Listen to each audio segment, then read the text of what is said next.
হচ্ছে, ইনফ্যাক্ট ওই বক্সের আশপাশেই হচ্ছে, কিন্তু বাংলাদেশকে বক্সের ভেতরে ভয়ঙ্কর হতে হবে। হামজা বিরক্ত খানিকটা। মাঠের বাইরের ভালো ছেলে মাঠে গেলেই তার মেজাজ যে আলাদা হয়ে যাবে সেটা সবাই জানেন। হামজার লং বল, সেখান থেকে রাকিব হেডে বলটা দিতে চেয়েছিলেন ইমনকে। আরও একটা থ্রোইন বাংলাদেশ পাচ্ছে এই মুহূর্তে। মেক শিফট ফুল ব্যাক রাকিবের থ্রোইন, আরও একটা থ্রোইন পাইয়ে দেবে বাংলাদেশকে। ম্যাচের শেষ 10 মিনিটে আমরা, ম্যাচ বাঁচাতে বাংলাদেশের দরকার একটা গোল।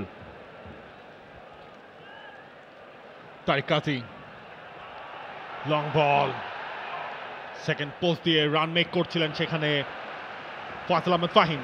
বাংলাদেশ আরও একটা কর্নার কিক পেয়ে গেছে, 6 নম্বর কর্নার। আপনি এখন যত বেশি অ্যাকচুয়ালি সিঙ্গাপুরের ব্যাকলাইনের পিছনে বল নিতে পারবেন ততই আপনার জন্য পজিটিভ হবে। আমাদের সম্পর্কগুলো এভাবেই ভালোবাসায় ভরপুর হয়ে উঠো ইস্পাহানি মির্জাপুর চায়ের শ্রেষ্ঠ ব্লেন্ডের অনন্য স্বাদে। কারণ আপনি এই মুহূর্তে দেখতে পাচ্ছেন they are little bit shaky, you no.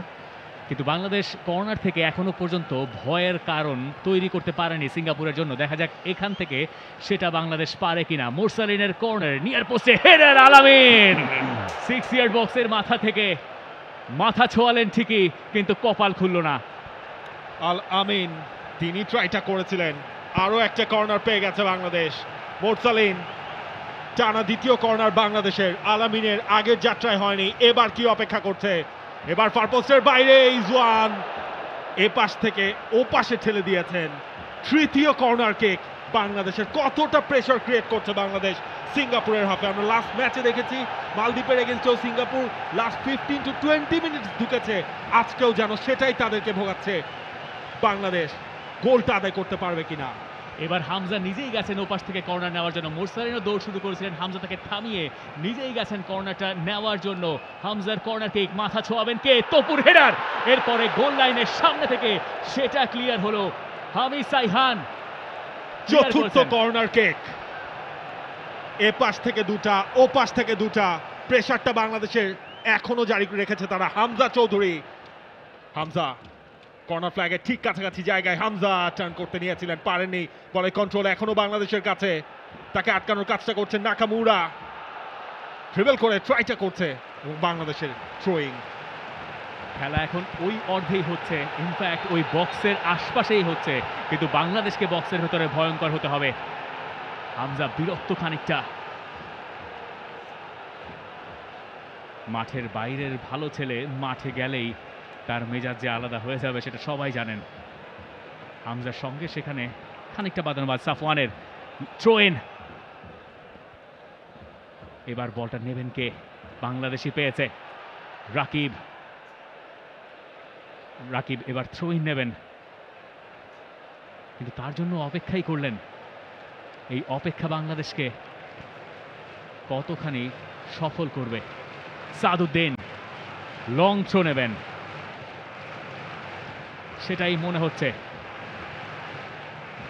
সাদের লং থ্রো সবাইকে ফাঁকি দিয়ে, এরপরে তপুর হেডার। পরের হেডটা আর কেউ খুঁজে পেলেন না, তারিক কাজী ছিলেন।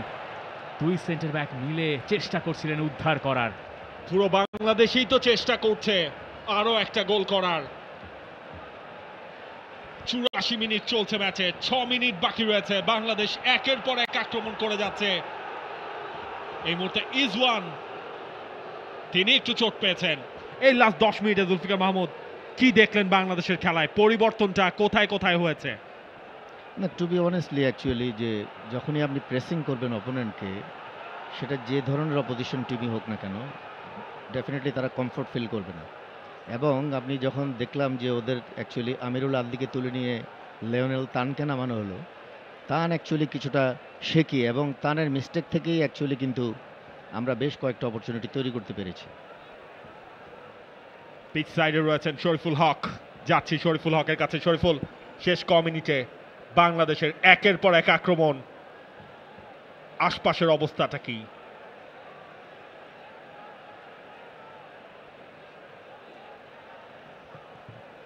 For more updates, subscribe to our YouTube channel and click on the bell icon. Follow us on Facebook and Instagram. Download T-Sports app to enjoy exciting games and highlights. Visit tsports.com.